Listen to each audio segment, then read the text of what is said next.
বসুর একটি ভিন্ন স্বাদের কবিতা সরস্বতী। লক্ষ্মী দেবী ভালো মানুষ, অসংখ্য তার ভক্ত, সরস্বতীর খামখেয়ালে নাগাল পাওয়া শর্ত। পুজো তাকে করতে হবে সপ্তাহে 7 দিনই, তাই বলে যে তুষ্ট হবেন তেমন তো নগেনি। সন্ধে সকাল রাত দুপুরেও সাধ্যে হবে তোমার, কোনো মতেই সইবে না তার একটি বেলা কামাই। কিন্তু যদি চিন্তা করো মিটলো মনোবাঞ্ছা, দেখবে তখন আরো অনেক দূরে তোমার প্রাণ চায়। হঠাৎ যদি একটি কোনো বদ দিয়ে দেন দইবে, ভেবো না সেই ভাগ্য তোমার চিরটাকাল রইবে।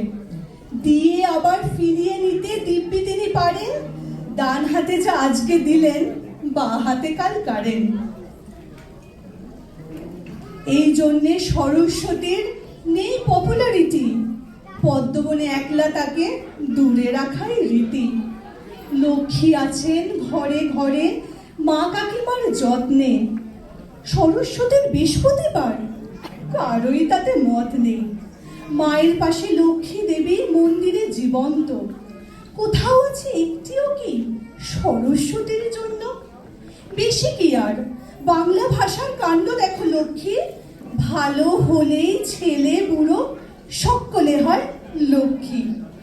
পাপ্পা যখন পড়তে বসে বেলুন পাশি ফেলে, তখন তারে কেউ কি বলে সরস্বতীর ছেলে?